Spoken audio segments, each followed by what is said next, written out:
Okay, so I don't know if y'all remember or not, but in the first ever market vlog that I posted, I had this shelf here that had a bunch of labeled bins on there, and I want to do that again for my next market. So what I think I'm going to do is take these labels off and make more official labels, because as you can see, most of the labels have fallen off, because honestly these are just sticky notes that I got from Target in the dollar section, and they were falling off anyway, so I had to put like clear tape on them, so they're still not holding really well. I'm about to make some official ones on my Munbin printer. It's a lot easier to see what you're making. That's why I love to have everything labeled. So I'm going to do that really quick, and then I'll show you guys that process right now.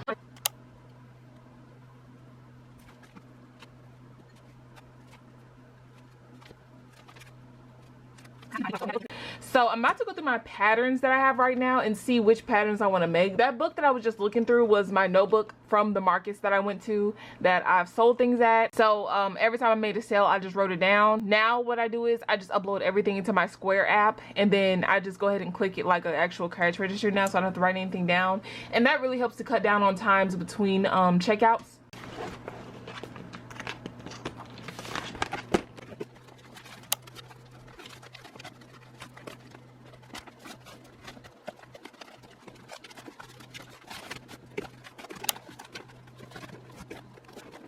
That I want to do. Some of them are written out because like I just couldn't be bothered to screenshot. Still gonna be working on this. I will show you guys the labels I'm actually gonna be printing off. Okay, so I'm at the desk because I'm about to use my printer to make those labels like I've been hinting at for the entire video. So I think that what I'm gonna do is use these smaller labels. There is actually a circle cut out onto this, but you can barely see it because obviously it's cut out onto a square shape. But there is a circle on this, and I think I'm gonna use these because not only are these like super cute, but they're also very small and they can fit on those buckets that I have. So I did count, and I only have 8 buckets. So I have a bunch of things on my list that I want to do. So I have, like, for example, I have a bunch of like different variations of keychains. I'm just gonna lump all of those into one basket and just call them keychains. I think I'm just gonna go through really quick and just highlight the ones that I want to make a label for before I even open that up. So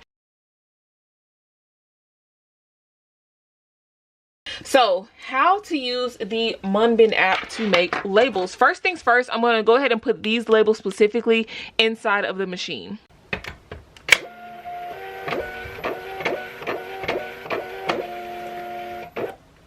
Okay, so opening up the Munbin app leads me to this front page, obviously. So I'm just going to click on create, and then it already has the label on there that is preloaded inside of the machine, so it already changed it. I didn't have to go in and edit anything, so that's really useful. Actually, let me check and see what designs they have already done. They have some cute thank you logos. They have some cute made with love logos. That's really cute. Oh, they have a cute little cat hand. Oh, I'm gonna click on new label, and then I'm just gonna click text, and now I'm just gonna tap and type in what I wanted to say. The little text box is down here. For the first one, I want to have frogs inside of this basket, so I'm just going to put it in all caps. That way it's easy for me to see from afar.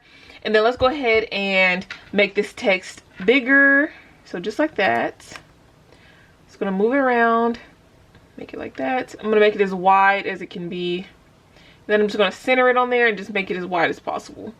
So frogs. Now I'm trying to see if I want to change the font on this. They do have some cute fonts on here. Like I've been using this font, for example. Oh, this is cute. This gives frog. Yeah, I'm just gonna leave it alone. That way it's easy for me to see. So I'm just gonna print out one of these. And it printed out my one. It's perfectly centered, and then once you peel it off, you can see that it's actually a circle. So let me peel that off really quick for you guys. Yep, perfectly in the center. So here is one of the buckets that I'm planning on using for the market. Y'all know that I always use these buckets. I've been using these for so long. So frogs, It's gonna go on there. And then that's perfectly labeled. And now when I'm looking through the shelf, I can see, because the frogs are very small and they're very short. So sometimes you can see through these little holes, but sometimes you can't. So this is really gonna help me stay organized. And I'm gonna put this back on the shelf, and this is ready to go. This is super cute, and it matches the bucket so nicely. It's like a tie-dye-ish pink kind of color.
So I did end up ordering some more boxes for my market, because like I said in like the last video or video before last, I ran out of small boxes. So I'm just gonna open these up really quick.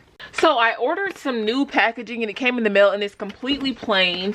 So I'm gonna fold a box together really quick to see how big I'm able to make a sticker. Okay, yeah, that's not enough room. Man, I wanted to use those on this. I feel like that would have been so cute. I usually just take a sticker. I have a bunch of these sticker sheets that I made like when I first started the business. I usually just take a sticker and put a sticker along the bottom. I usually do this when the boxes are folded because it's a lot easier, but this is kind of like a test box. So I'm just gonna test this out. Oh, it's actually pretty center. So they end up looking like this. So I kind of wanted something like along the side or along the back that was like more branding, and I really wanted to put like a QR code to like my business page on Instagram or to like my YouTube page. I'm trying to see what would be most optimal. Like, should I just use the small circles? Okay, let me get a QR code printed out first just to see how big the QR code really needs to be, because maybe I'm trying to go too big with these. Okay, so I went ahead and got the QR code on Instagram. I put it in black and white, that way it's easier for the Memphis app to read. I'm just gonna go ahead and screenshot this on my iPad and then kind of crop it out. That way it's just the QR code and the Instagram name. That way people know what it is. Just in case the QR code is not working, they can still type in @introvertcrossing, and then the Instagram sign is in the center so they know that it's Instagram. So now I'm going to go back to the Memphis app and click create. So this plus button at the bottom, and then I'm going to click new label. Now I'm going to go to my image and I'm going to select it out of my gallery. And I'm going to click done, and now it's on the sticker itself. So now I'm just going to kind of resize this just so that it's not that big and it's mostly in the center. So I'm just going to center it really nicely. And now let's print this out and test it out and see if it works.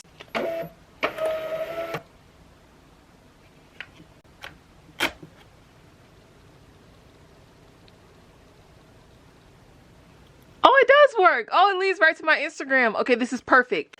Okay, so I think that I'm going to use these small ones for these small boxes, and I'm probably just going to put them like off to the side or maybe like on the back or something. I'm not sure, but I'm super excited to use these. Ah! And then once you take them off of the backing, they look just like this. I think I'm gonna go back right, or yeah, I think I'm gonna go back right, like down here, because usually people, like when you're buying something in the store, isn't the QR code to like scan it, well the barcode in the store usually like down here at the bottom, isn't it? Or is it underneath?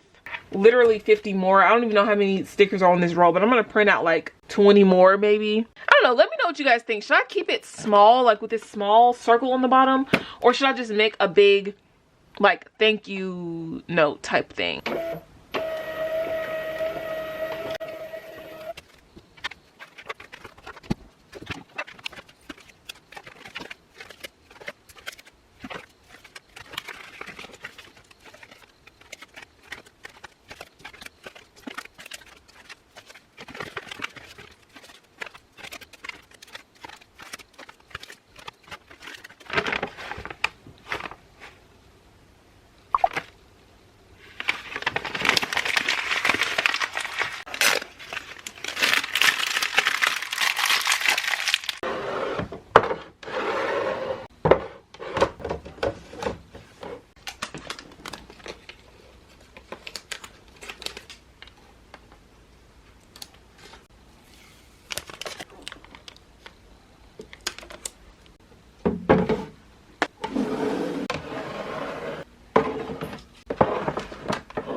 So these are all of the cats that I was able to finish. I was able to finish 14 and I have them all stacked up on these shelves. Now I think that I'm going to move these cats to a big clear bag because obviously they're taking up a lot of space. This is literally like 3 cats deep all the way to the back. So let me just do a quick overview of all the cats that I did for you guys. Gray one, this black and gray spotted one, gray, dark gray, spotted, rust, and a white colorway, which is actually super cute. White with black spots, white with pink spots, pink with white spots, orange tweed tabby kind of color. It's a darker version of both of them. Standard black cat one, Siamese cat. We have a white with dark gray kind of variegated spots. Next we have the lighter version of the orange tabby. And then lastly, we have this white and rust kind of calico looking one. So those are all of the cats that I made. The shelf is completely empty. Like I said, I'm going to move those cats to a bag because there's so many of them that I don't want them to just take up all of this room. So I'm going to move those. I'm going to get a cute little picture of all the cats together once I put their eyes, nose, and whiskers on. And then that'll be the end of the video.